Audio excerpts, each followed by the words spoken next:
Listo. Bien. Buenos días a todos. Gracias por conectarse de manera puntual. Por ahí está ingresando alguien más. Pero bueno, aquí está. Creo que estamos todos. O la mayoría al menos, ¿no? Ya tenemos quórum por lo menos. Pues bueno, les pedí por favor se agregaran a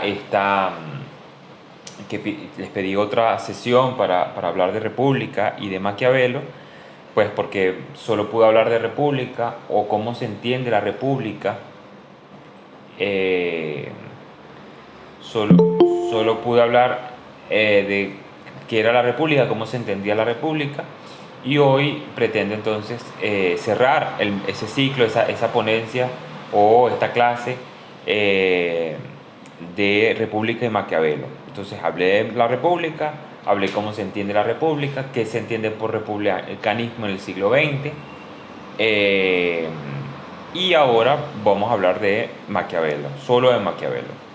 Les mandé un audio sobre los mitos, las lecturas y el uso político que se le daba a Maquiavelo. Espero que lo hayan escuchado. Esto es fundamental para poder acercarnos al autor, porque si no tendría que hacer otra clase o tendríamos que tomar unos 30 minutos para hablar de eso, o al menos unos 10. Entonces, evidentemente, para quien no haya escuchado eso, urge que lo escuche, sobre todo porque el autor de alguna manera se le ha catalogado no solo como el consejero del mal o, un ser diabólico, una filosofía diabólica maldita, es una filosofía maldita pero no diabólica, y de alguna manera el único adjetivo filosófico, ¿no? Pues existe cartesianismo, existe spinozismo, existe platonismo, pero maquiavelismo es sinónimo de maldad. Entonces, esto es muy importante porque es curioso que este autor cargue con, con esa, con esa mochila, con ese peso en la historia, siendo completamente falso esta discusión. Muy bien. Entonces, a partir de esto, ¿verdad? Hago un breve resumen de lo que quise decir o las conclusiones más importantes de la clase pasada. Básicamente,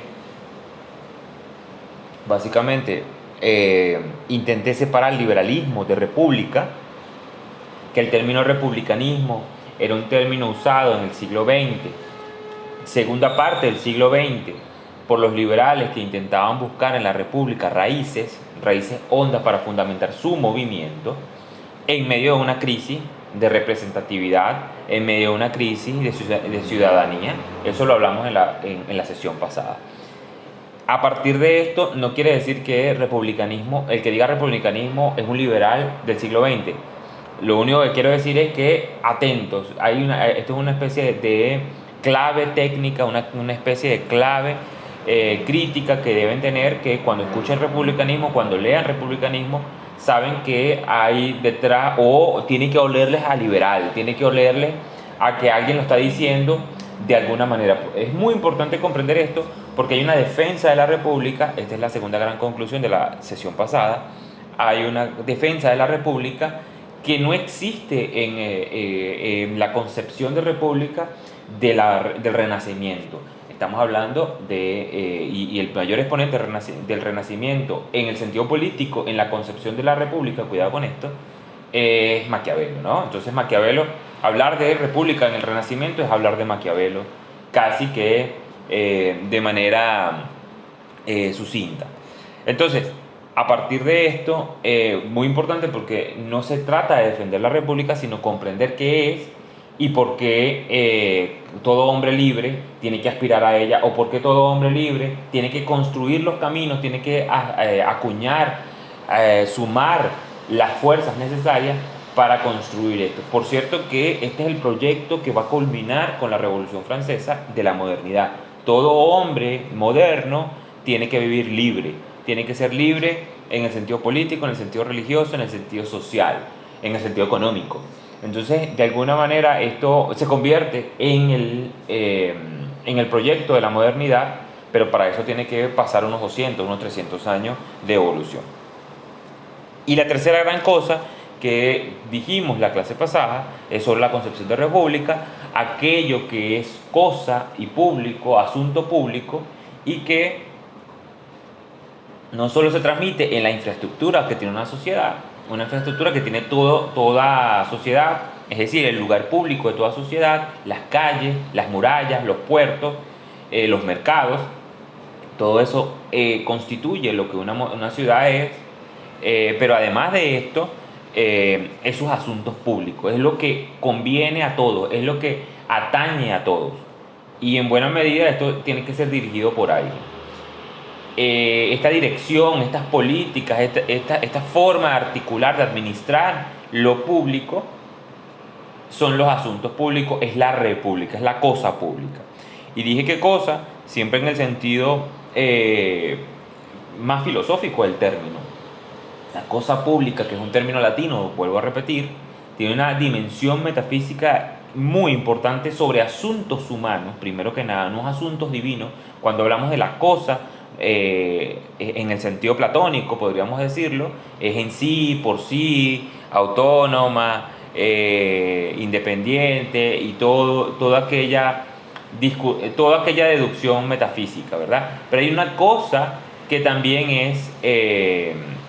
hay una cosa en el sentido metafísico del término de los asuntos humanos. Esta división es muy romana y es muy esencial, en donde el objeto, la cosa que se va a pensar, la cosa que se va a practicar, a ejercitar, tiene una inestabilidad inherente. Esto es esencial, pero esta inestabilidad no evita que exista una ciencia que la estudie. Por eso es tan esencial la política en Roma y por eso hay tantos pensadores que se ponen a discutir sobre ella. Porque hay una degradación inherente, degradación o evolución, como usted mejor le quiera llamar, si usted tiene todavía el prejuicio de que algo va para adelante o algo va para atrás. A ver, hay un cambio necesario, inherente, que por más que intentemos detenerlo, siempre va a seguir, va a fluir. Estas cosas humanas, en estas cosas humanas hay esta inherencia y este cambio y este continuo devenir, pero es justamente su naturaleza por el continuo devenir, por eso es que la seguimos estudiando y por eso seguimos acercándonos a ella. En ese sentido, como había dicho, república en el sentido romano, habla de la cosa pública en este sentido de las cosas, que es una cosa real, que deviene y que de alguna manera está jugando entre la tensión de la idealidad, de la perfección, de lo que pensamos que las cosas pueden llegar a ser, de lo que creemos que las cosas pueden llegar a ser. También hay un elemento muy importante, porque estamos hablando de cosas humanas, de sensibilidad, de creencia, ¿no? Sí, de sensibilidad, de creencia, este elemento necesario, tan vital de los seres humanos, de creer, de las expectativas que nos podemos plantear sin el corresponderlas con algo real. Ojo, o sea, solamente hablando de que es posible cambiar las cosas. Y cómo las cosas efectivamente son, cómo las cosas se dan en la realidad y cómo se mueven.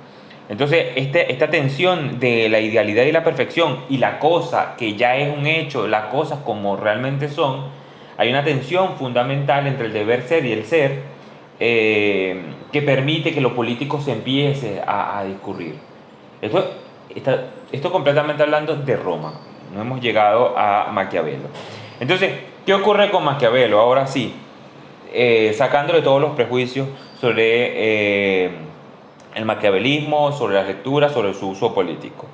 A ver, lo principal de Maquiavelo es que Maquiavelo vive una época muy importante de la sociedad humana, muy importante para lo que hoy somos, sobre todo porque lo ignoramos muchísimo, que es el Renacimiento.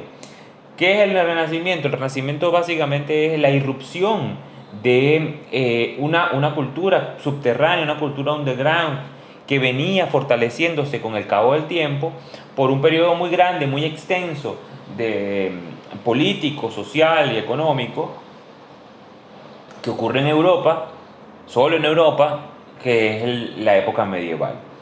Esta época medieval que va a tratar de conquistar la institucionalidad política de una manera maravillosa, además, logra que la iglesia, que era un hecho social, se convierta en un hecho político y se convierta. Hay que siempre comprender que la religión tiene dos dimensiones: una dimensión social, una dimensión humana y una dimensión divina.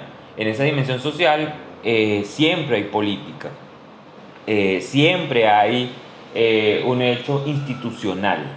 Entonces, ¿qué ocurre? Que ya se había desgastado esta concepción de hacer la religión cristiana una religión de la iglesia. Recuerden que la religión cristiana era una secta, era una manifestación social, si se quiere, era tal cual como tener una red social, era una cosa que mucha gente se acercaba y cada quien la creía como le daba la gana. Hay millones de cristianismo en el principio de los tiempos, después que muere Jesús de Nazaret. Y eso, la guerra que viene a continuación va a ser de los patriarcas para poder conquistar la religión, para que la religión se convierta en una iglesia. Eso se logra a principios de la Edad Media, pero al final de la Edad Media, casi llegando a 1300, pues la sociedad ya estaba viendo otro tipo de cosas, que era una coerción muy grande. Ya la religión se había convertido en tiranía y la única forma de gobernar era el feudalismo. ¿Qué es el señor feudal? Solamente alguien gobierna, uno solo tiene el poder político, uno solo tiene la libertad y todos los demás obedecen. Casi siempre este que gobierna es un militar, alguien que había ganado en la guerra un territorio y lo gobernaba a su disposición. Las personas que vivían en su territorio eran prácticamente dueñas de ese señor feudal, eran propiedad de ese señor feudal, y esa gente solo trabajaba por él a partir de lo que sembraba. Aquello que sembraba era lo que recogía y le pagaba al señor feudal por dejarlo vivir en su territorio con la cosa que sembraba, con el producto de su siembra, de su trabajo. ¿Sí? Justamente este tipo de política en donde las cosas no se movían, en donde no había aspiración, en donde lo humano donde las pulsaciones humanas, las manifestaciones humanas se estaban acabando, se estaban cerrando, donde la vida parecía ser la misma siempre, donde era un ciclo completo, en donde había una vinculación muy fuerte con la tierra. El hombre estaba volviendo a la tierra, del polvo eres y al polvo volverás, pero precisamente porque tenías que ser nada más trabajador, nada más podías ser campesino, no había aspiración.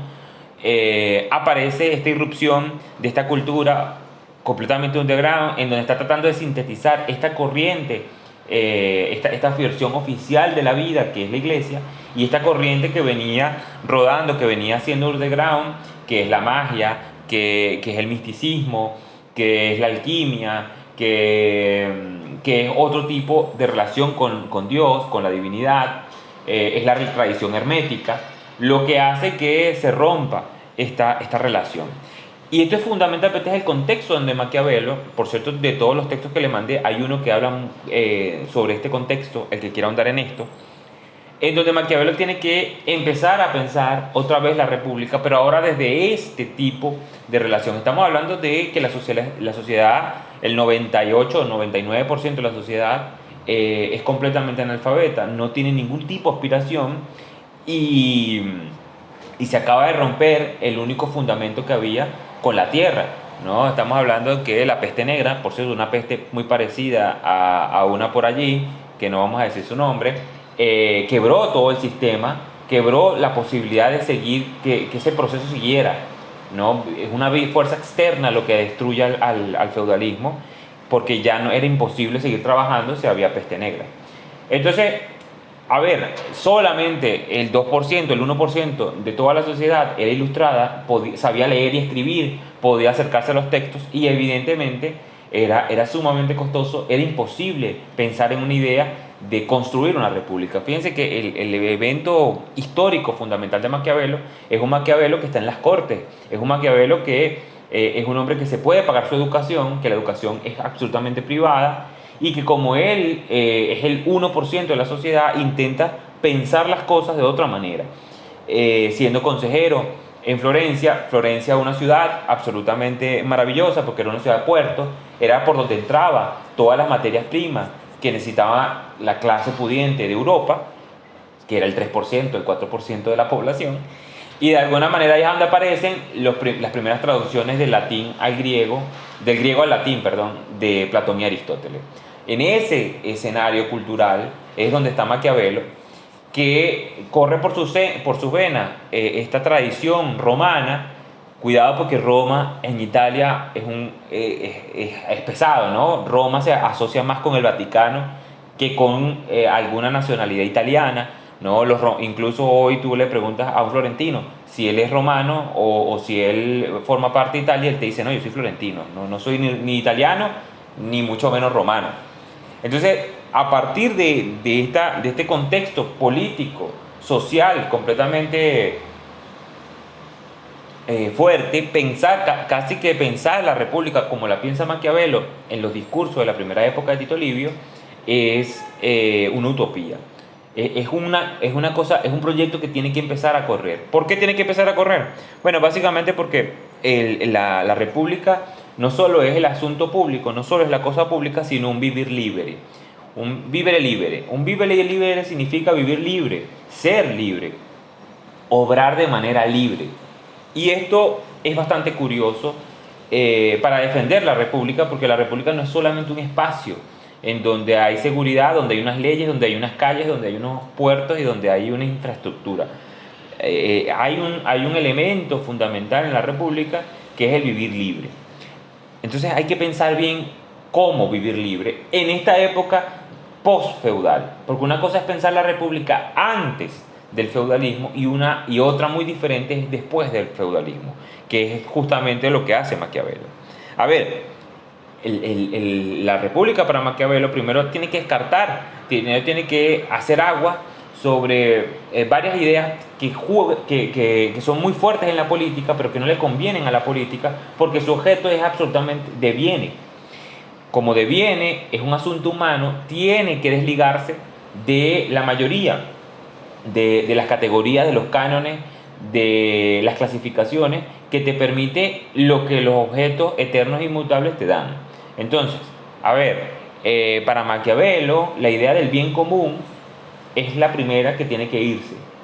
¿Por qué es la primera que tiene que irse? Porque la idea del bien común no solo trabaja, no solo piensa en una teleología, no solo tiene por debajo, no, la sostiene, supone una teleología, sino que además en el modo espírico, en la forma de obrar de los hombres, en la forma en que la historia se da, no existe un bien común. Las acciones políticas, las acciones humanas nunca tienden a un bien común. Es una refutación. Si existiera un bien, si efectivamente existiera un bien común, no existiera la posibilidad de la coerción y la dominación que había hecho el feudalismo. El feudalismo es la primera antítesis, la primera demostración empírica, la primera demostración en la historia que el bien común no existe. Que el bien común en política es absolutamente irrisorio y destruye, se viene abajo el bien común. Además, esto es un resabio no solo de la época cristiana, sino de Aristóteles. Para Maquiavelo, nadie puede hablar de política hablando de Aristóteles, porque Aristóteles trata de usar la lógica que su objeto es un objeto eterno e inmutable para aplicárselo a la política, y la política versa sobre los asuntos humanos, que hay un devenir eterno y por lo tanto se desborda, no la alcanza, se satura la lógica aristotélica frente a la política después del feudalismo. Entonces Maquiavelo, lo primero, obviamente Maquiavelo no va a decir Aristóteles, eres un loco, eso nada más lo hace un profesor de filosofía loco de ahí de la UCB. Maquiavelo no lo nombra, evidentemente, no es con nombre y apellido, pero sí da todos los argumentos necesarios para acabar con el bien común. La política no se funda sobre el bien común. De alguna manera, las personas se unen a la sociedad. Primero por una cuestión de seguridad, porque dentro de la naturaleza humana está la sociabilidad, está el vivir juntos, es natural con la naturaleza humana vivir juntos, sufre menos, ¿no? Pasa menos dolores, vive una vida menos miserable en la medida en que puede, por la división del trabajo, conseguir mejores cosas. Esa es la primera cosa por las cuales los hombres viven en sociedad. también la familia, evidentemente. Usted nace en el seno de un vientre, usted no nace como un pescadito, ¿verdad? Usted siempre está en el seno de una sociedad, usted siempre está en el seno de una familia, en el seno de un vientre de una mujer, de un seno materno, y por lo tanto usted vive siempre en sociedad, usted siempre tiene un papá, usted siempre va a tener una madre, unos hermanos, una casa, una propiedad, y por lo tanto usted no, con su naturaleza, usted no puede irse a vivir en las montañas. Los ermitaños son impotentes, ¿no? Entonces, hay una sociabilidad que es natural con los hombres, y no es el bien común que los une, sino el deseo egoísta de cada uno por conseguir una vida menos perentoria, menos de sufrimiento. Sufrimiento en el sentido psicológico y en el sentido material, ¿sí? Usted no puede hacer todo lo que necesita, no puede, si usted le alcanzara el tiempo para hacer todo lo que necesita sin ayuda con el exterior, sin ayuda con otro ser humano, pues no le alcanzaría la vida para hacer camisas, para hacer que el gas llegue a su cocina, para tener nevera. Entonces siempre estamos en constante contacto y comercio con los demás hombres. Pero no se unen por el bien común. Esto es muy importante. El bien común no solo es una tesis muy elevada, no solo es una tesis que supone que los hombres pueden mejorar, que los hombres quieren mejorar y que los hombres de alguna manera se preocupan por los demás de manera altruista. No hay altruismo en esta primera parte de la política. El altruismo se tiene que construir a posteriori, es un resultado de la república, no una suposición de la república. Este es uno de los grandes errores del liberalismo, y por supuesto además de esta corriente contractualista, de esta corriente que nace con Rousseau, donde se cree que el hombre es bueno por naturaleza y siempre va a ser altruista. Bueno, ese es el primer error de toda esa corriente contractualista. No, o bueno, al revés, no existe contrato si usted cree que las personas son buenas. Si la gente son buenas, van a seguir el acuerdo que sigamos. El contrato lo que implica, lo que habla, lo que manifiesta es que usted considera que el otro no va a cumplir lo que usted le pidió y por lo tanto se va a aprovechar de usted. Entonces, a ver, la idea del bien común como finalidad, primero, no está en la naturaleza humana, y segundo, se construye pero a posteriori. Por lo tanto, no podemos pensar la política a partir de un bien común. Fíjense que estamos hablando que la libertad, vivere libere, es la esencia de toda república para Maquiavelo. Pero el bien común no. Esto es muy importante. La segunda cosa que implica esto es que hay una teología política en la teoría del bien común. La teoría del bien común siempre va a obligarnos a pensar que hay un Dios que nos cohesiona, que nos une, que nos hace hermanos y que nos lleva hacia un proyecto político. Deme un segundo para buscar gasolina. Deme un segundo.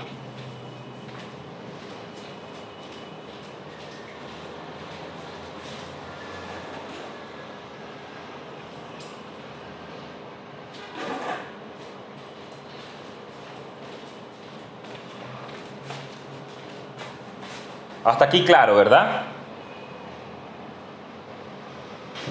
Hasta aquí claro, no hay ninguna duda, ninguna pregunta, ningún comentario. Me quedé hablando solo.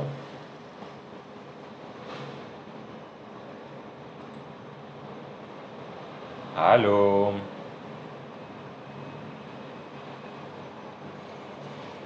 Bueno, sé que existen dos personas que me están escuchando. Qué maravilla. Ajá. Entonces, continúo. La teoría del bien común supone algo peor, peor para el juicio de Maquiavelo, cuidado. La teoría del bien común supone que hay un altruismo en la humanidad, supone que el hombre de alguna manera es de una manera irrevocable, universal, y esto es absolutamente falso para Maquiavelo. Y es falso en el sentido empírico, en el sentido de la historia, de que la historia es su testigo de que eso nunca es así.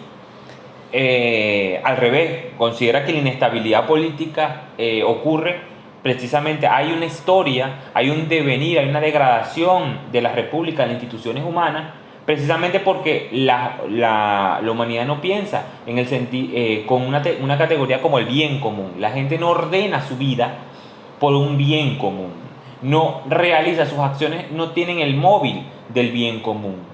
Precisamente por eso es que todas las instituciones se degradan, todas las instituciones empiezan a perderse y hay que mantenerlas. Si existe una teoría del bien común, no existe una teoría del mantenimiento del poder, del mantenimiento de la república. Hay una pregunta en el chat. Un segundo. ¿Lo del bien común es algo que piensa Maquiavelo? No, el bien común es toda la política antes de Maquiavelo. ¿Sí? De alguna manera, la acción política se dispone, se acerca, se arregla a partir del bien común. Esto es algo que sostiene Aristóteles en su Política y que toda la política medieval va a repetir incesantemente, de alguna manera porque había una teoría, eso se sostiene sobre una teoría teológica, que allá voy, sobre la teoría cristiana, que hay un fin del tiempo, hay un apocalipsis. Gracias al apocalipsis, a que viene algo, todo se discurre, todas las cosas se discurren hacia... Cuidado con esa teoría de Polibio, ya vamos a hablar de ella. Todo se discurre hacia el fin, hacia un mismo telos, que es el fin de los tiempos, que es el juicio final de Dios, y por lo tanto, todas las acciones que nosotros hagamos contribuyen a ese plan. No hay nada que pueda salirse de ese plan divino que Dios ya tiene para nosotros y que estamos esperando que cierre. Entonces, a partir de esa teoría teológica del fin de los tiempos, de la teleología que tiene la acción humana en el sentido religioso, en el sentido teológico, hay una teoría del bien común, ¿sí? Para Aristóteles, quizás, esto lo dice Maquiavelo, para Aristóteles quizás eso tenga algún tipo de sentido porque el hombre griego era un hombre honorable, un hombre maravilloso, un hombre fuerte, un hombre que podía detener una batalla porque había olimpiada, ¿no? Había una honorabilidad muy fuerte en los griegos. Por eso cuando dice todos los hombres desean conocer al principio de la metafísica, pues está hablando de otro hombre, efectivamente. Hay hombres que no desean conocer. Maquiavelo, Aristóteles, te equivocaste. No, Aristóteles está hablando del hombre, de la sensibilidad griega, del tiempo griego, que eran hombres absolutamente distintos. Era un hombre griego, una concepción de hombre griego. Que había un Aristón de por medio que traspasaba su concepción. Pero los romanos, pero todo lo que viene a posterior empieza a devenir, empieza a degradarse, empieza a cambiar completamente esa concepción. Entonces, la política de Aristóteles, podríamos decir, pierde vigencia, expira su forma de ser. Es tanto que el feudalismo te da cuenta evidentemente que los hombres no aspiran al bien común, los hombres no buscan el bien común, sino buscan su bien. Y si tienen la posibilidad de hacerte daño, si tienen la posibilidad de detener tu cambio, de evitar que asciendas, que cambies, que mejores, lo van a hacer. Y eso es el feudalismo. El feudalismo no es más que un gran muro de contención para evitar que dejaras de ser campesino. Entonces, a ver, la naturaleza, por una cuestión naturalista, cuidado con esto. En Maquiavelo no hay materialismo, esto dije que iba a decirlo esta clase, no existe materialismo en Maquiavelo. El que hable de materialismo en Maquiavelo no tiene ni idea de lo que está hablando. De alguna manera porque no tiene idea de filosofía y metafísica. Naturalismo, que por cierto es básicamente casi que decir renacimiento, es un volver al hombre pero como el hombre es. Lo primero que usted va a ver cuando usted googlea renacimiento es un poco de gente desnuda. ¿Por qué gente desnuda? Porque eso es lo que su naturaleza es. Vamos a ver a los hombres como tal cuales son, no viendo hacia arriba como todo el arte medieval, no tapado, completamente desnudo en el bosque, un Adán y Eva, pero con una hojita en los genitales. No, hay que ver al hombre tal cual es. Por eso hay tantos desnudos en el Renacimiento, porque hay que ver a la naturaleza humana como ella es, sin pensar que tiene vicios o sin pensar que tiene virtudes. Esta es la forma natural de pensar las cosas y que las cosas proceden de una manera natural además. en todo sentido. Es natural la violencia, es natural es natural como forma en que la naturaleza humana se expresa.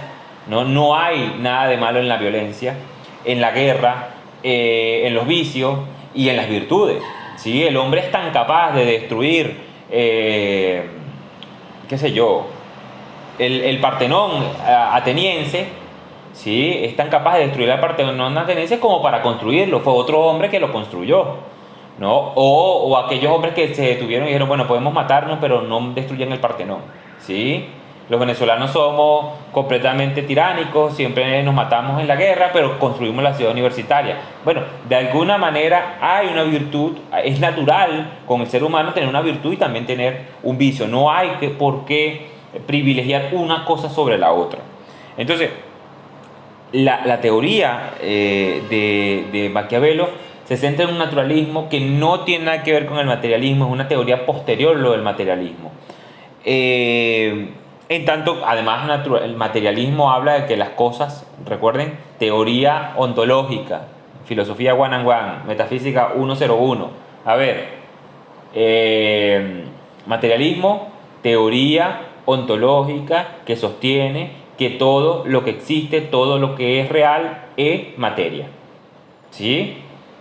Idealismo, teoría ontológica, metafísica, que sostiene que todas las cosas son ideas. Se oponen los dos. Materialismo, idealismo, dos opuestos de una teoría ontológica que propone de qué son, de qué se constituyen las cosas reales. Diferente a, cuidado con esto, racionalismo o empirismo, que es una teoría epistemológica. Está hablando del orden del conocimiento. Entonces, materialismo, que será muy famoso a posteriori, en el siglo XIX, en el siglo XVII. Hobbes también hablará de materialismo, será el primer materialista, podríamos decir. No tiene ninguna parentesco, ninguna relación con Maquiavelo. Cuidado con esto. Se trata de convencer a todo el mundo, sobre todo a los lectores desprevenidos, de que aquí hay una conexión. No hay una conexión Maquiavelo-Marx, por ejemplo. A pesar de que Marx reivindica a Maquiavelo, no están pensando las mismas maneras, las mismas cosas. ¿Sí? Hay una naturaleza, un naturalismo en Maquiavelo que trata de pensar la política a partir de lo que ya trata de profanarla, de quitarle el telos arcano que se piensa, quitarle esta idea de que la política tiene de alguna manera, que está movida por hacerle bien a los demás. Para Maquiavelo no. Y esto se sostiene en una teología política que viene a partir del cristianismo. El cristianismo es quien sostiene la idea de que los hombres no solo están en un plan divino que siempre los llevará a un bien común, sino que los hombres se unen para mejorarse, que los hombres se unen para ser mejores en esta tierra. De alguna manera esto sería la ciudad de Dios de San Agustín. Pues Maquiavelo dice, tampoco. Los hombres de alguna manera siempre buscarán su egoísmo. Por eso Roma fue tan grande, porque Roma se sostuvo sobre el egoísmo en este sentido, y ya lo vamos a explicar. Pero esta forma laica de ver la política, de ver la república, hace que se quiebre toda la política, que hay un antes y un después de Maquiavelo, y que no podemos seguir pensando la política, menos en una época contemporánea, con el bien común. Esto es un absurdo completo. Toda teología política nos propone un deber ser. Aquí está la esencia de la filosofía de la praxis. Nos propone un deber ser. Las cosas van a tender hacia donde Dios quiere, donde Dios anhela, que es el fin de los tiempos. Y todo debe ser según su plan. Pero las cosas son de otra manera. Cuando alguien habla sobre política y plantea un deber ser, no sabe lo que está diciendo. Está pensando desde esta forma teológica de pensar la política. Para Maquiavelo, la religión es fundamental en la política, pero a posteriori, no para fundar la república. Entonces, y piensa en un bien común. El que piensa en un deber ser piensa en un bien común, pero casi que de cajón, casi que casado. Para Maquiavelo no. Y después de Maquiavelo la política va a empezar a tomar este rumbo y va a empezar a pesar las cosas de otra manera. Entonces, cuidado con esto porque esto es esencial, fundamental, y si no lo perdemos de vista no entendemos qué viene a continuación. No hay teología política en Maquiavelo. Hay un naturalismo muy fuerte de pensar que la naturaleza humana se desarrolla de una manera, que ni es virtuosa ni es viciosa. Y esto nos va a llevar a comprender las cosas no como queremos que sea, no como anhelamos que sea, sino como son. Aquí viene la famosa frase de tengo que pensar las cosas de la realidad como la realidad efectual es. La verdad de la realidad efectual de la cosa. A ver, hay en toda idea de deber ser hay una idealidad, hay una idealidad, hay un modelo que hay que seguir que nos obliga a, o mejor dicho, que nos antepone una aporía de por qué si las cosas deben ser de una manera, se dan de otra. Cuando siempre alguien postula, menta el deber ser, está diciendo que las cosas no son como deberían ser, ¿sí? Siempre se habla del deber ser porque está pasando todo absolutamente lo contrario. Entonces, ¿qué es lo que pretende Maquiavelo cuando habla de esto? Que la acción política no puede ser guiada a partir del deber ser, ¿no? La acción política republicana de la república renacentista post-feudal, siempre está pensando en la naturaleza de los hombres, cómo los hombres son y no cómo deberían ser, porque a partir de ello se puede construir una institución que los permita comprenderlos y los permita hacerlos vivir libres. Este es el punto esencial. Para Maquiavelo es el príncipe de la libertad, no el príncipe de la opresión. Pero para poder ser el príncipe de la libertad tiene que desdecir estas dos teorías que ya he dicho. La tercera teoría que he dicho, que va a negar exactamente la república, no la política, la república. Ya vamos a ver qué es la política para Maquiavelo. La tercera teoría, bien común, teología política cristiana, ¿no? El cuento teológico, la narrativa teológica cristiana del plan divino que nos obliga a un bien común y obliga a creer que siempre el futuro será mejor. Además, y la tercera es aplicar la lógica aristotélica a la política, sobre todo en las formas de gobierno, uno, algunos, todos. Esta teoría política trata de organizar la política, de ponerle unas amarras, amarrar la política, limitar la política a unas estructuras lógicas que no se dan en la realidad. Este es el gran acontecimiento. Por esto es que Maquiavelo merece la universalidad de nuestros tiempos y merece nuestro estudio y va a seguir estando por más que pasemos y todos nosotros no lo estudiamos mal, lo ignoremos, siempre será estudiado. Porque Maquiavelo va a insistir en esta idea de que lo político, lo humano, más que lo político, lo humano, en ese devenir eterno que tiene, no permite estas categorías. No necesariamente cuando gobierna uno, y algunos ni todos. Cuidado, la política, las acciones humanas no están, no tienen o no se desbordan esta categoría, desbordan esta manera de pensar la política, de pensar los asuntos humanos, otra vez, de pensar los asuntos humanos.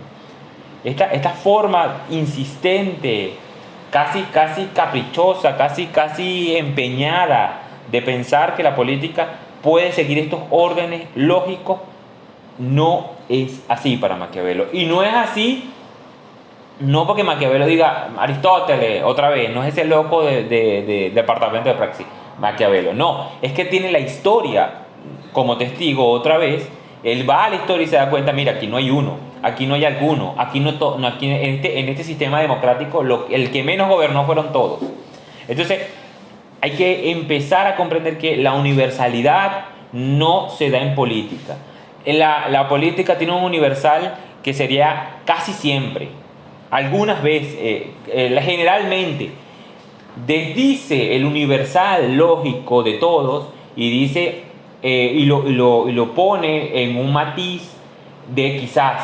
Y esto es muy importante porque aquí empezamos a darnos cuenta que no hay ciencia infalible, no hay garantías dentro de lo político, no hay garantías dentro de la fundación política. Siempre va a insistir Maquiavelo, muy natural, y esto es naturalismo, en la especificidad de la acción. Para Maquiavelo no hay acción política buena ni mala.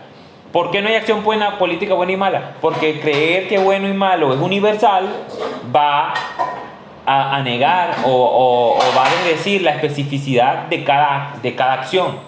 Entonces, a ver, para Aristóteles de alguna manera esto era algo parecido cuando decía había que quemar las naves. El famoso ejemplo de quemar las naves hablaba de un mal menor para prevenir un mal mayor. Y para Maquiavelo va a seguir esto, pero de manera más sistemática y más estricta. No hay universal. Por lo tanto, nadie puede decir Maquiavelo es pesimista, antropológico. No, porque eso es pensar que hay una naturaleza humana definida, universal, que siempre va a seguir haciendo así. No, para nada. En política, hasta lo más loco, ante aquello que te puede llevar a la ruina, podría de alguna manera salvarte. No hay garantías en la política. Este devenir eterno de la cosa pública, de la cosa humana, va a obligar a Maquiavelo a pensar de que no hay universalidad, no hay ciencia, no hay episteme de la ciencia. Hay un tipo de saber riguroso, por supuesto que sí, de la república, de cómo es, pero en ningún sentido hay una acción que en todos los tiempos te lleve a la gloria o en todos los tiempos te arruine. No existe, es imposible. Unas cosas que te pueden arruinar en un tiempo pueden ser al revés, aquellas que te lleven a la gloria o aquellas que te permitan conservar la república. Y unas cosas unas acciones políticas, una acción pública puede llevarte a la ruina en un tiempo, pero en otro permitirte conservarte y permitir seguir viviendo libre. Hay dos extremos entre la ruina y conservación, muy al estilo de la naturaleza. La naturaleza lo único que sabe hacer es o conservar, dependiendo del esfuerzo de cada cosa por conservarse, o arruinarse. Una de las cosas que nadie, sobre todo los hippies, estos hippies progres nuevos, les encanta pensar, ¿no? Que hay que ser como la naturaleza. La naturaleza es lo más cruel que existe en el mundo. La fuerza más vital que tiene la naturaleza, lo que se encarga de hacer la naturaleza de manera más eficiente es descomponer. Usted pone el cuerpo de un animal muerto y a los pocos días la naturaleza se encarga de descomponerlo, de consumirlo, de eliminarlo. De aquello que no estás usando, pues eso lo tomo. Y se llena de gusanos y se desaparece. ¿Y cómo se desaparece? ¿Por arte de magia? No, la naturaleza tiene una fuerza muy grande para arruinar. Pero también hay una fuerza muy grande también por conservarse. Todo se está conservando de una manera y de una forma. No hay caprichos en la naturaleza. Cuidado porque estos dos extremos del naturalismo son esenciales en la política también, lo serán. Y nos habla de una energía, de una fuerza que tiene la naturaleza precisamente para evitar una cosa o buscar otra. Entonces, volvamos otra vez. No hay universal en Maquiavelo, precisamente por esta negación. Siempre va a intentar pensar la especificidad. A ver, vamos a poner un ejemplo para que esto no se pierda en lo abstracto, porque esto es básicamente la esencia del maquiavelismo. No de la maldad ni la corriente que siga Maquiavelo, sino la filosofía de Maquiavelo. Esto es esencial. A ver, pareciera, esto es muy francés, esto es muy republicano, esto es muy rousseauiano, creer que toda monarquía es una tiranía o creer que toda monarquía es opuesta a la república. Esto lo va a sostener Rousseau. Y eso es falso, completamente falso. No necesariamente, para Maquiavelo, no implica que exista un rey, no implica que los ciudadanos no vivan libres. que no vivan ese vivere libere. A ver, una constitución tranquilamente permite que exista un rey en España, en Inglaterra, bueno, cuando las cosas funcionan en Inglaterra, hay un rey muy fuerte, una tradición muy fuerte de monarquía, pero los ciudadanos ingleses eran, ya no sé ahorita con todo este escándalo y con toda esta desgracia del coronavirus, había una potencia del ciudadano. No podemos hablar de que hay una tiranía en Inglaterra porque existe un rey. De por sí, el rey es tan esencial porque el rey les recuerda que existe algo como algo anglosajón, algo británico. La reina de Inglaterra no solo es el poder político, la referencia moral, sino la religión. En ella se encarna la religión anglicana. Ella es la religión anglicana. Si la religión anglicana necesita una persona que la encarne, es ella. Por eso ella converge las tres cosas. Una cosa maravillosa. Pero además los hombres son libres y tienen potencia. Se convirtieron en un imperio precisamente por eso, por el poder que tenían sus ciudadanos, por la capacidad que tenían política, social y económica. El imperio inglés no creció, no emergió, no llegó al ascenso porque era una tiranía despótica feudal. Cada quien peleaba por lo mejor que él. Por eso crearon el capitalismo, ¿no? Por eso es la cuna del capitalismo. Entonces, cuidado con esto porque esto es muy importante y desdice lo que Rousseau negaba por completo, que una república no podía tener un monarca. Este prejuicio universalista, bueno, es que Rousseau no sabía mucho de política tampoco, pero bueno, no importa.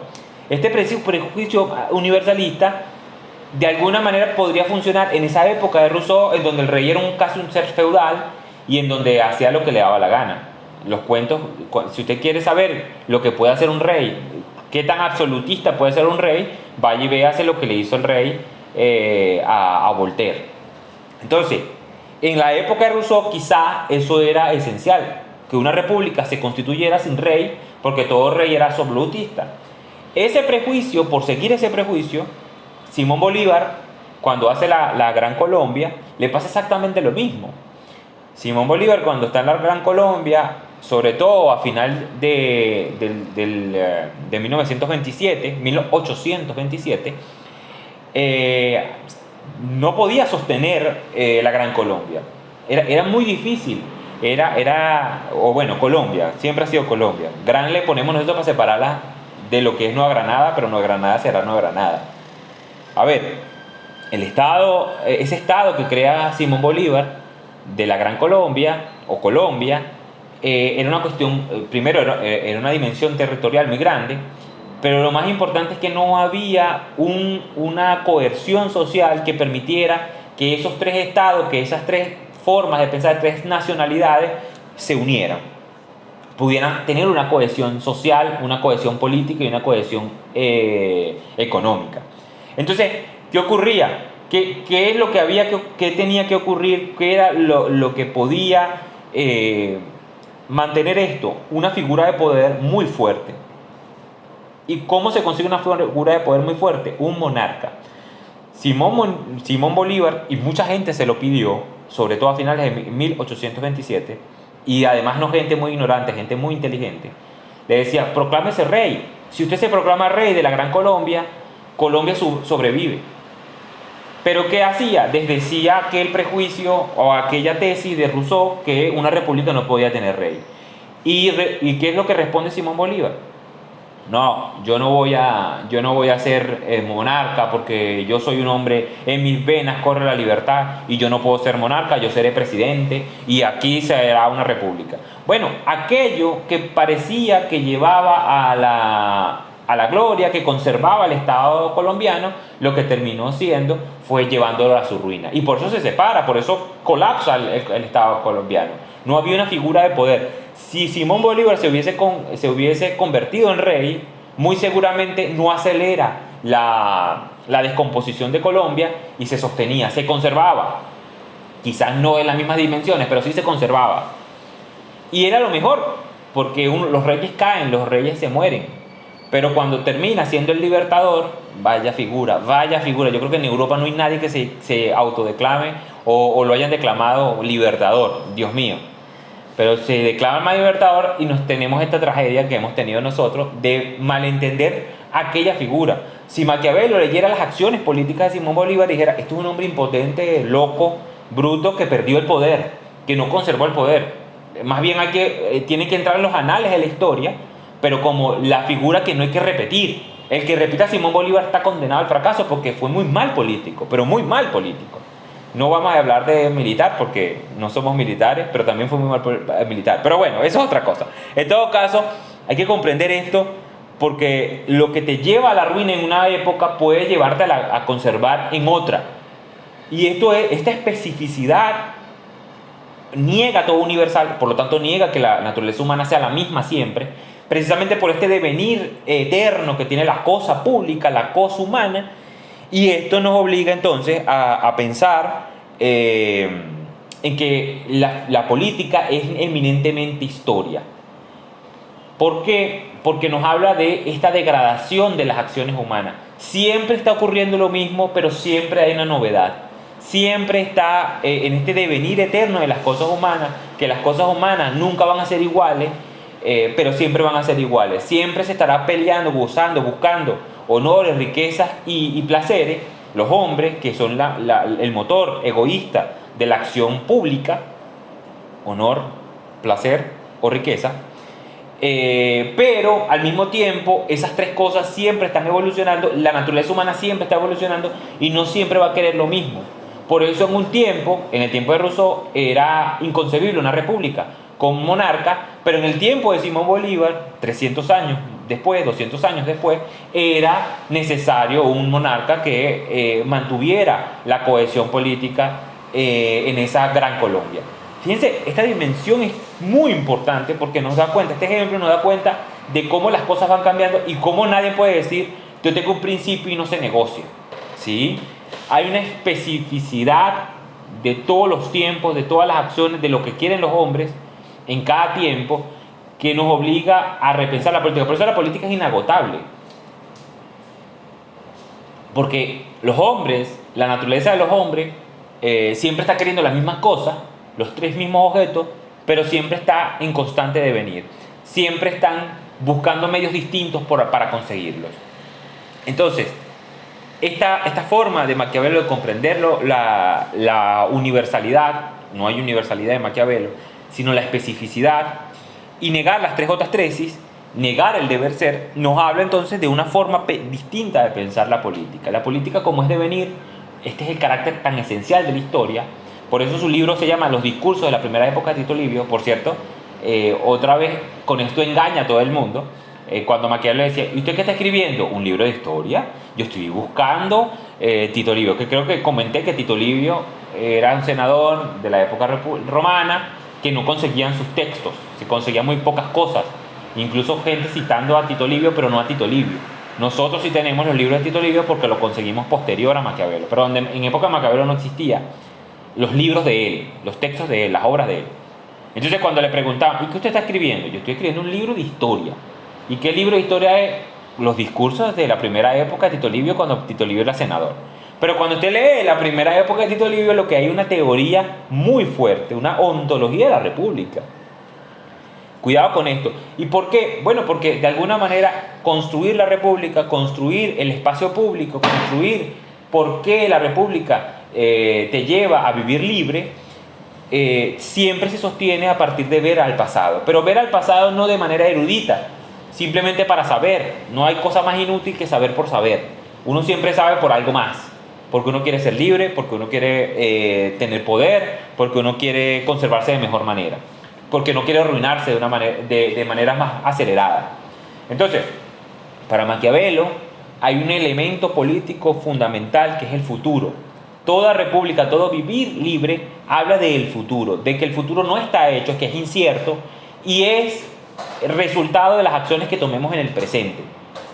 Pero quien toma acciones en el presente sin ver al pasado, está ciego, está más próximo a la ruina, si seguimos hablando en estos términos de naturales, ruina, conservación. Entonces, eh, toda, toda acción, toda política es historia en la medida en que es conocer cómo deviene, cómo se degradó las cosas hasta tu momento presente. Y ese conocer las cosas del pasado es pedagogía, nos lleva a conocer las cosas del futuro, a pensar las cosas del futuro y a construir el futuro. Para Maquiavelo no hay cosa más útil, más virtuosa que conocer la historia con vistas al futuro, con vistas no solo a no repetir el pasado, sino a buscar modelos para saber qué hacer en el futuro, para tener cosas análogas, no para repetirlo, para tener cosas análogas, para saber cómo es la naturaleza de los hombres. Entonces, hay un elemento práctico, una agencia política fundamental en la historia. Por cierto, Núñez Tenorio discutía que historia no podía estar en humanidades porque historia era política. Y de alguna manera tenía razón siguiendo a Maquiavelo, ¿no? Por eso la escuela de historia debería estar en política, en estudios políticos y no en humanidades. Por eso nuestros historiadores son como son, lamentablemente. Y eso queda grabado, Dios mío. Bueno, no importa. Yo me arreglaré con los historiadores después. En todo caso, hay una comprensión muy importante de la historia como pedagogo. ¿Qué es un pedagogo? Aquel que lleva al niño, ¿verdad? Aquel que guía al niño, aquel que lleva... Pedagogo literalmente es el que lleva al niño, ¿no? El que el niño se guía para ser como hombre, para mejorarse, para cultivarse, para educarse.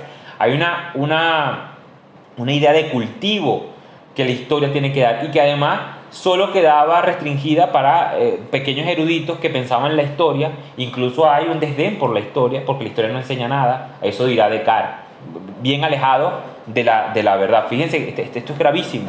El que no lee la historia no puede comprender cómo fue el pasado, no hay futuro. Lo único que hace que la política, que el hecho político exista es el futuro, porque el futuro es la incertidumbre, es la deliberación. Si no hay deliberación, no hay política. ¿Por qué? Bueno, porque no sabemos cómo va a ser el futuro, porque no sabemos qué decisiones van a tomar los demás. Hay una película maravillosa que se llama Arrival. Esa Arrival es La Llegada en español. ¿La han visto?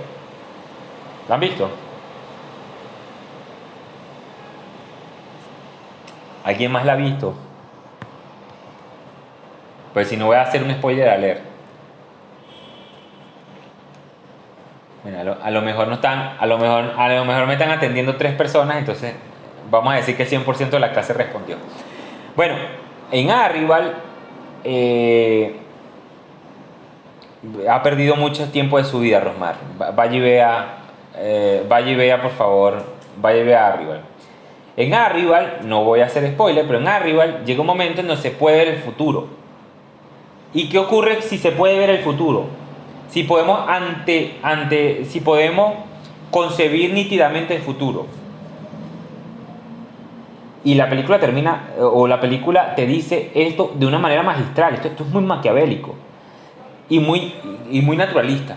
Si los hombres pudieran ver el futuro tal cual es, no existiera lo político. Se acabara lo político. Es el mundo feliz. Es el mundo sin guerra. ¿Por qué? Porque ya yo anticipo lo que vas a hacer. Lo único que sostiene a lo político es el futuro. Porque el futuro es absolutamente incierto. Porque el futuro lo estoy construyendo hoy. Entonces, si yo no puedo ver el futuro, si el futuro es nebuloso, ¿y por qué es nebuloso el futuro? Porque no sé lo que va a hacer el otro. Porque no sé qué acción va a tomar el otro en lo político, en lo público. Entonces, como yo no sé si el otro me puede traicionar o se me puede anexar a mi corriente, se puede anexar a lo que nosotros queremos y podemos duplicar nuestra potencia, entonces, como yo no sé si él se me va a anexar, si él me va a traicionar, si aquel se va a ir, si aquel se va a separar, lo político es absolutamente deliberativo, lo político es absolutamente nebuloso. Y esa nebulosidad del futuro, de la acción humana futura, es lo que hace que devenga, es lo que hace que esté en continuo devenir y que no pueda ser presa de la lógica, que la lógica no la pueda atrapar. Y precisamente es lo que permite que los hombres construyan siempre su futuro. Esta concepción, por eso la anaclosis de Polibio de alguna manera sí tiene que ver con Maquiavelo, pero no tiene que ver porque esa anaclosis cierra por completo todo futuro. ¿Sí? Aquel que me preguntó por la anaclosis, no lo veo, ¿dónde estás? En el chat, ajá, Joiner, Joiner Parra, anaquiclosis. La anaquiclosis, la anaquiclosis en Polibio niega todo futuro. Cuidado con esto. Es cíclica y por lo tanto no hay futuro. Siempre las cosas seguirán siendo lo mismo. Para Maquiavelo sí hay una espiral, pero esta espiral sí no tiene fin, no gira alrededor de ella.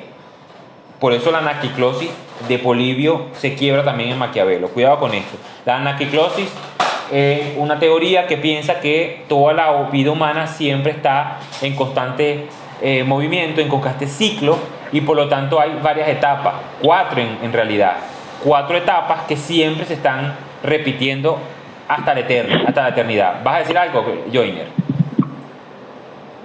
Sí, que lo que comentaba específicamente Ajá. era que, bueno, lo que quería comentar era que en Maquiavelo y digamos en parte en Polibio, pero más en Maquiavelo se rompe esa teoría del bien común, porque si estudiamos lo que Maquiavelo dice en cuanto a los ciclos, nos damos cuenta que cuando es el gobierno del pueblo, llega un momento en que ya el pueblo no busca ese bien común, sino que cada uno va por las vías del desenfreno. Y eso, por supuesto, que tumba esa tesis en el pensamiento de Maquiavelo. Esa era más que todo mi intención. Bien. Cuidado porque esto no es nada más en Maquiavelo. Esto está en la República de Platón.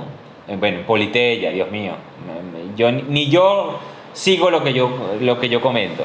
En Politeia de Platón está eso. En el libro 8 de Platón está la degradación de la política de las acciones humanas, que viene a partir de una degradación del alma, ¿sí? Entonces las cosas van degenerando. Entonces la monarquía llega a tiranía precisamente porque el rey que mediaba, que pensaba en la ciudad, empieza a pensar en sí mismo y llega tirano. ¿Y qué obliga a la tiranía? ¿Qué obliga a los ciudadanos libres o los ciudadanos fuertes ante la tiranía? A destruirla. Entonces viene un gobierno de aristócratas.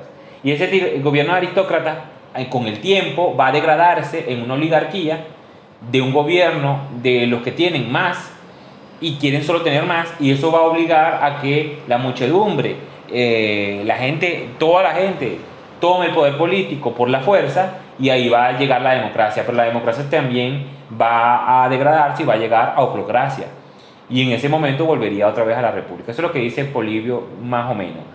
Cuidado porque si bien es cierto que aquí hay un devenir, aquí hay un seguimiento, todavía no hay ninguna novedad. Cuidado porque hay un elemento de novedad en Maquiavelo muy propio de la naturaleza. Cuidado con esto. Y quiebra el ciclo, porque el ciclo habla también de un círculo, por supuesto que sí, pero cerrado. En cambio la espiral está girando, pero no en el mismo punto, no se cierra. Cuidado porque si hay ciclos no hay futuro. Esto es muy importante. Esto es muy importante. La concepción del futuro de Maquiavelo, por cierto, esto no lo he visto mucho. Esto es una tesis maravillosa. Aquí hay una tesis tranquilísima para los que quieren tesis, para los que tienen que trabajar tesis. El futuro de Maquiavelo. Si no hay futuro, no hay política. Y con esta teoría del futuro, con esta teoría, bueno, futuro también, lo que viene, el porvenir, más que futuro, porvenir, ¿no? El futuro habla de una temporalidad cristiana. El porvenir, lo que viene.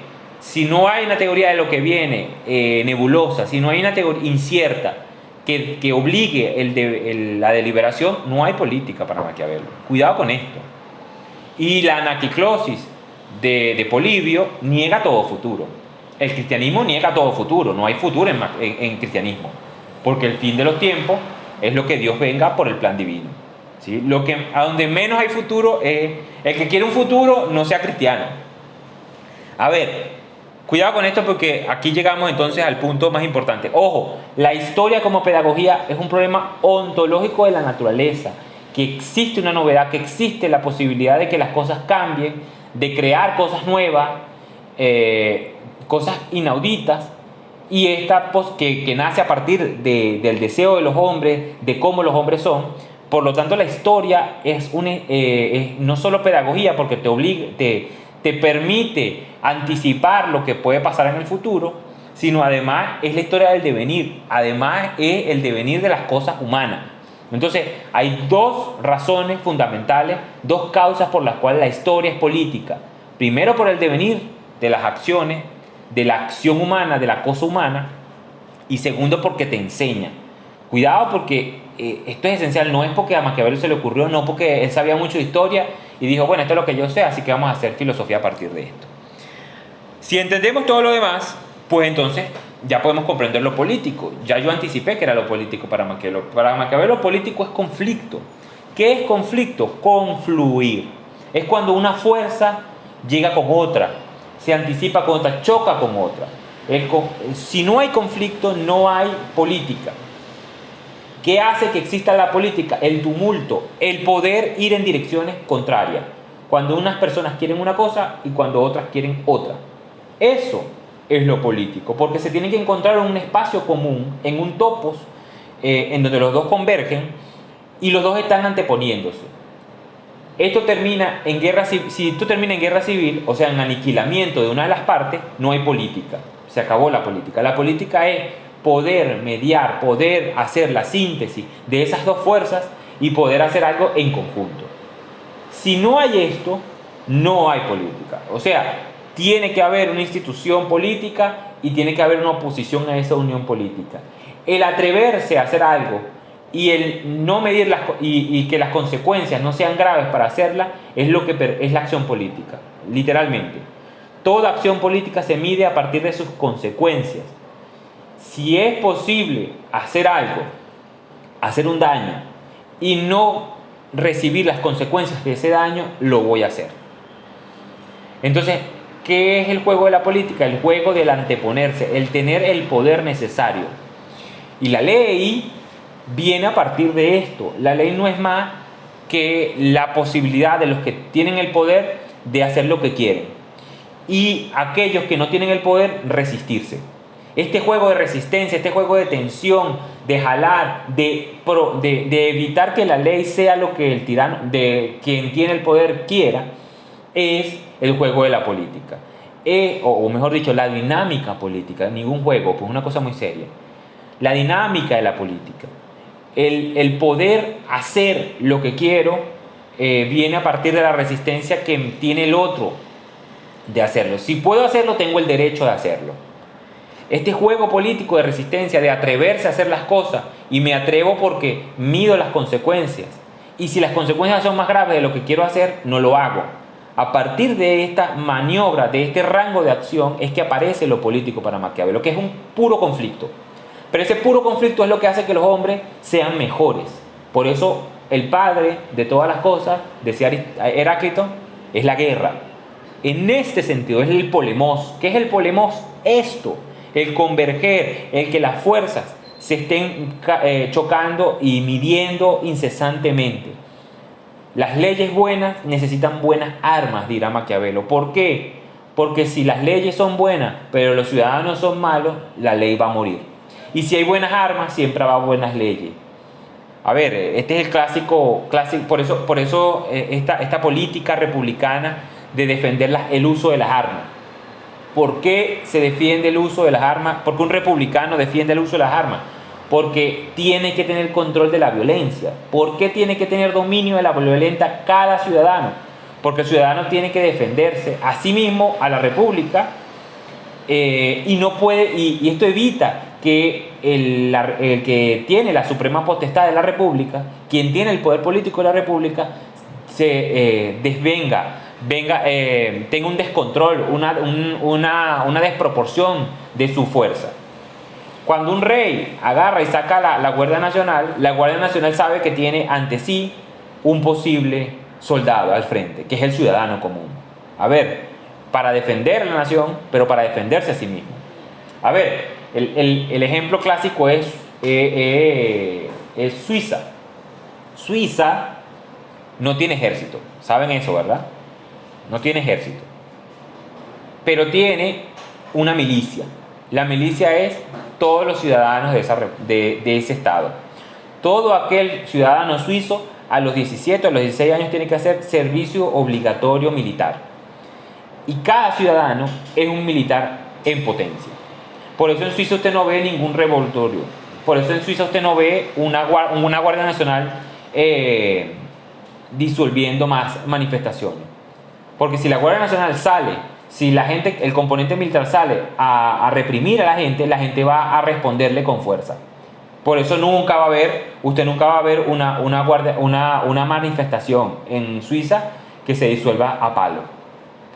Y de igual manera, en Suiza raramente no hay delincuencia. ¿Por qué no hay delincuencia? Porque el delincuente sabe que si va a robar a un ciudadano suizo, el ciudadano suizo seguramente está armado y le va a responder con balas, le va a responder con fuerza. Por eso es tan ferviente esta cultura de las armas en Estados Unidos y tiene un cimiento republicano completamente, ¿sí?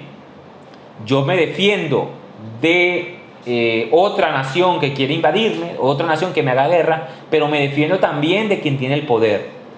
Si el que tiene el poder se descontrola, quiere hacer una desproporción, yo tengo el uso, estoy facultado y tengo la posibilidad de responder con fuego. Por eso es tan esencial el uso de las armas y la virtud que tiene. Entonces es el juego de poder o poder y querer.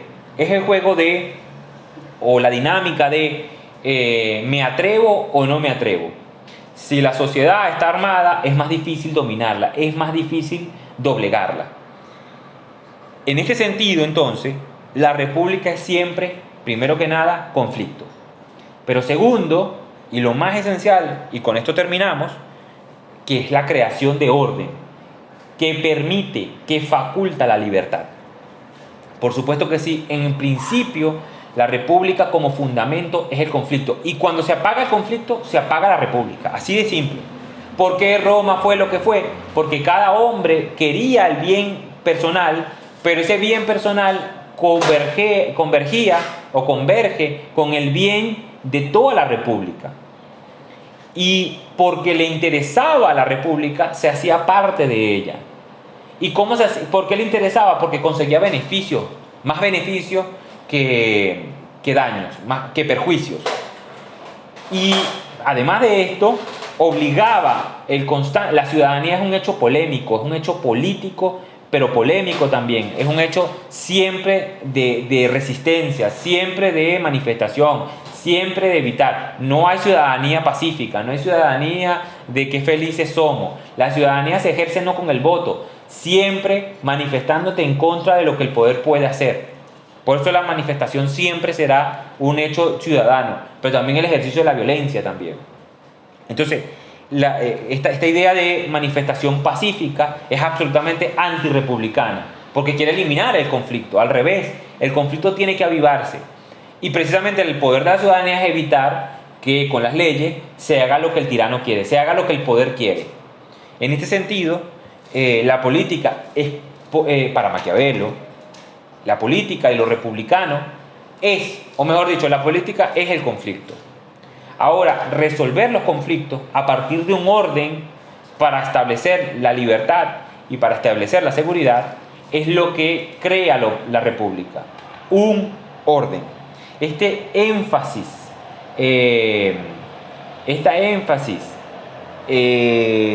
poético, este énfasis de creación, de poiesis, de crear un orden, es justamente lo que permite la república.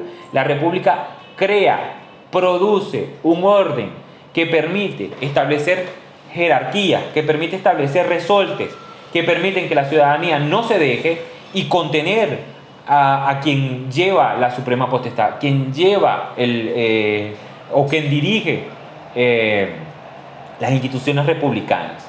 Entonces, en este sentido, para Maquiavelo, la política tiene este elemento conflictivo, este elemento polémico, pero tiene la forma de solucionarlo, que es poder anexar, poder sumar, poder aumentar estas fuerzas y poder dirigirlas, orientarlas, no para que choquen entre ellas, sino para que fluyan a partir de su bien común, de su bien personal y el bien de la república, el bien de la sociedad en su conjunto.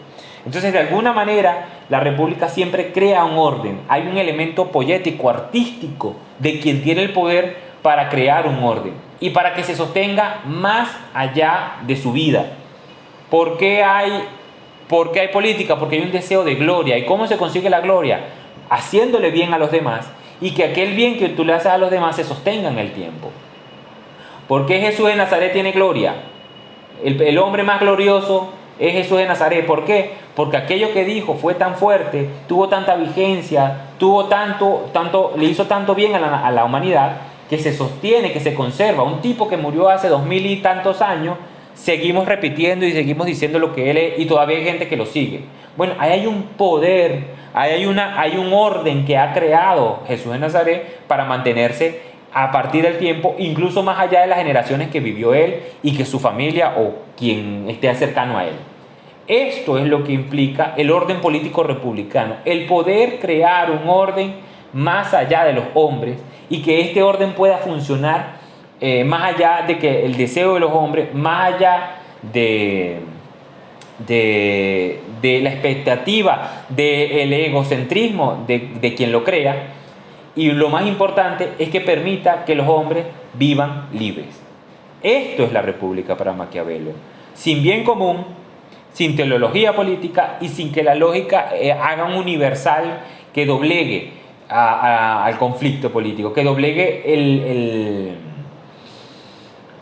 doblegue la especificidad de la naturaleza humana. ¿Sí? En este sentido, entonces, república es conflicto más orden, más el orden, pero no el orden para obedecer. Lo último que hay en la república es obedecer. Es lo último. Tú haces las cosas porque te mejoran. Entonces no obedeces. Y si obedeces a la ley. A la ley que tienes el poder de evitar que te doblega, que evitas se te anteponga a tu deseo y a tu desarrollo, a tu evolución. Entonces, no hay república sin vivir libre y sin controversia civil. Esa controversia civil que no termina en guerra civil, sino termina en disputa. Por eso el Senado, el Parlamento, el discutir, el deliberar con otros, es donde converge la república. Que por supuesto tiene muchísimas más instituciones. Pero en buena medida esto es esencialmente la república en Maquiavelo.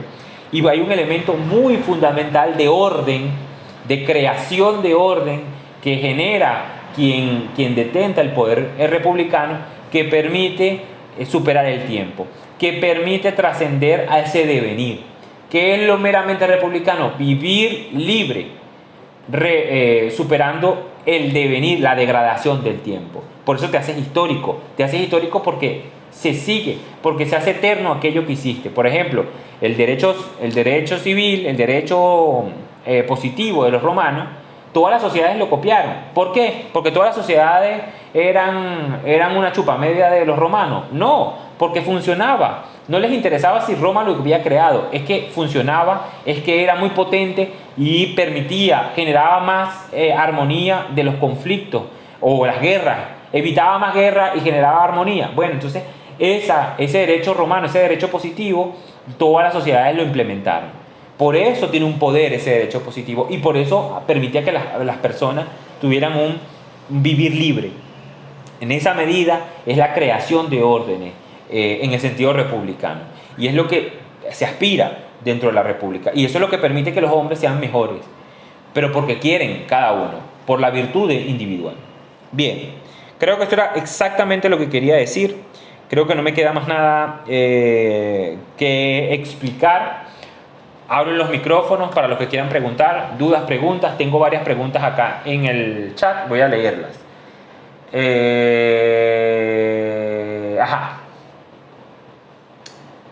Hay en Maquiavelo una ontología de la libertad. ¿Qué es la libertad? Pude leer en Maquiavelo cómo se conserva y cuál es el fin de vivir libre, pero para un estado. Pero no algo como una ontología, tengo esa duda. Esto me va a obligar a dar una larga explicación de qué es ontología, que no tengo ganas de hacerla. Recuérdeme esa pregunta porque estamos con tiempo. Recuérdeme esa pregunta por el chat del grupo de WhatsApp, y con un audio yo explico qué es ontología y qué es libertad en Maquiavelo, o por qué no hay una ontología de la libertad. Sí, la pregunta por la libertad es muy fundamental para Maquiavelo. No es hacer lo que el cuerpo quiere, es desarrollarse, ¿no? Es producir, es aumentarse, es conservarse y ser mejor. Hay una conexión directa entre virtud y libertad para Maquiavelo, que es un desarrollo civil. Eso sería libertad en Maquiavelo, y que solo es posible en la República. Pero una ontología de libertad me obligaría a hablar de otra cosa que no tenemos tiempo para decirla. Recuérdemela por el chat de WhatsApp y yo más tarde la respondo. Pregunta de Samuel: ¿en qué sentido el gobierno del país se apega? En ese sentido, el gobierno del país se apega mucho al pensamiento de Maquiavelo. ¿En qué sentido, Samuel? Abra los micrófonos si quiere desarrollar eso. Es que Samuel no está. Yo diría que sí. Sí. O sea, en el sentido de conservar el poder, pues. De conservar el poder, y que el éxito se base en el tiempo en el que lo mantienes o en el que perseveres, pues. En ese sentido estarían apegados al pensamiento. Muy buena pregunta. Excelentísima pregunta. No, en absoluto no. ¿Por qué en absoluto no? Bueno, principalmente porque no produce un vivir libre, ni produce un orden. Esto es más importante aún. No hay orden en Venezuela, pero además que no hay orden, no permiten que los hombres sean libres, ¿no? Que se desarrollen, que se conserven. Al revés, lo que hay en Venezuela es pura ruina, ¿no? Y todo está hecho para que se arruine todas las cosas, ¿no? No es un gobierno, no es una república en ningún sentido para Maquiavelo. Si Maquiavelo leyera Venezuela, si viera Venezuela, diría: no, esto es una tiranía despótica espantosa, ¿sí? Aquí lo que hay es un principado. Conservar el poder, solo por conservar el poder, es una cosa necia para Maquiavelo, ¿sí? Necia completamente, absolutamente ridícula. Te estás arruinando tú y estás arruinando a los demás. Entonces no, en ningún sentido. Para Maquiavelo, en el sentido republicano, por supuesto que hay que conservarse, y conservarse implica conservar las instituciones republicanas y conservar a cada ciudadano, y que cada ciudadano sea mejor. Entre más poder tenga un ciudadano, más poder tiene la república, pero además por antonomasia. Y en este sistema tiránico, en este sistema despótico que hay en Venezuela, al revés, lo que se quiere es que el ciudadano tenga menos poder, y por lo tanto que Venezuela tenga menos poder. Esa es la intención. Venezuela está casi disuelta, por no decir disuelta. A ver, si viniera un ejército extranjero a Venezuela, Venezuela no tiene cómo defenderse, en ningún sentido, ¿no? O sea, lo último que podríamos esperar que defienda a Venezuela son los militares, y los militares están muy entretenidos vendiendo gasolina, sacando oro, vendiendo narcóticos y cosas como esas. Entonces no, al revés, lo menos se conserva por la inercia, porque no hay una fuerza exterior que pueda venir a socavarlo. Pero Venezuela aquí no hay fuerza, al revés. Para Maquiavelo es todo lo contrario. Para Maquiavelo una república solo se sostiene en la medida en que existen hombres fuertes, un pueblo fuerte, un pueblo en el sentido de nobleza y plebs, que tiene un poder para no dejarse doblegar. El monopolio de la fuerza, cuidado con esto, es una idea muy liberal, precisamente para contener y destruir toda la potencia que tiene la república, ¿sí? Esta idea del monopolio de la fuerza es una estupidez para un republicano. Un republicano diría: pero ¿quién se le ocurrió semejante estupidez? Porque quien tiene el monopolio de la fuerza tiene el poder y doblega a cualquiera. Yo no puedo deliberar con alguien que tiene una pistola en la mano. Sí, no, hacemos lo que tú quieras, porque voy a perder la vida. Entonces, ¿cómo puedo yo dialogar con otro? Porque los dos somos iguales. La fuerza, el uso de la fuerza, rompe la igualdad. Por eso el que tiene el monopolio de la fuerza no hay democracia tampoco, en ningún sentido, porque hay unos que tienen más poder, tienen algo que los demás no tienen. Por lo tanto, no somos iguales en ningún sentido. Entonces, yo sí puedo dialogar con alguien que tiene una pistola y yo también tengo una pistola, y si a él se le ocurre decir, sabes que esta solución, este conflicto se soluciona disparándonos, yo también le voy a disparar. Por lo tanto, él no va a optar por esa opción, él va a optar por la opción, vamos a hablar. Entonces, en ningún sentido el uso de la fuerza, el monopolio de la fuerza habla de una república. De lo último que habla cuando alguien tiene el monopolio de la fuerza es de una república. Cuidado con esto. Ajá, Samuel, ¿ibas a decir otra cosa? No, Pino. O sea, para Maquiavelo, cuando habla de perseverar en el sentido de pensando en la guerra, pues, o sea, de que no logra invadir su reino. No, ningún reino. Perseverar, muy importante que me lo nombre. Perseverar es como persevera la naturaleza, así de simple, ¿sí? Porque un león se sostiene y vive el tiempo que vive, porque perseveró. Chao, Joiner. Porque perseveró, porque un antílope perseveró el tiempo que perseveró, porque logró evitar todos los peligros para morir. Así de simple, eso es perseverar, en el sentido más natural posible, ¿sí? En ese sentido, Okay. En ese sentido. Cuidado, porque reinar es una cosa, gobernar es otra. Son dos cosas completamente distintas. La república es un espacio limitado en donde los hombres pueden converger y construir a partir del conflicto civil, de la polémica civil, de la controversia civil, órdenes que permitan que la libertad y la seguridad se mantenga. Eso es todo. ¿Y cómo será la vigencia de esa república? En la medida en que los ciudadanos permitan que esa institución se mantenga, se conserve y que no doblegue a los ciudadanos. Esta dinámica de qué puede uno y qué puede el otro es lo que evita o lo que mantiene vivo la llama de la república. Así de simple. Que viene un reino extranjero con un ejército. Bueno, los ciudadanos saben que van a perder el espacio de vivir libre y van a defenderse. ¿Sí? Si hay un hombre que es tiránico y doblega a todo el mundo y todo el mundo se mantiene pobre, miserable, y se mantiene miserable, pues bueno, básicamente eso hará que nadie defienda ese espacio y el ejército extranjero va a venir fácilmente a doblegar ese reino. Pero no tiene nada que ver. La guerra que plantea Maquiavelo es civil, en todo caso civil. ¿Qué puedo hacer a partir de lo que tengo? No es el uso de la fuerza. La controversia civil se sostiene deliberando, pero lo delibero por las consecuencias que tengo. Yo no me siento a negociar con otro que no me va a obligar. ¿Sí? Este es un clásico. La república es negociación. ¿Pero por qué negocio? Porque el otro tiene algo que me interesa y yo tengo algo que le interesa al otro. Y si nos matamos, perdemos los dos. Por eso hay negociación. Si yo puedo matar al otro y no necesito al otro, pues entonces lo mato. Así de simple. Así de simple. ¿Por qué no mato al otro? Porque me interesa. Porque hay una conexión. Hay una controversia y esa controversia hay que solucionarla de otra manera. Por eso nos sentamos a negociar. Y negociar no significa que somos bonitos y que somos buenos y que nos agarramos de las manitos.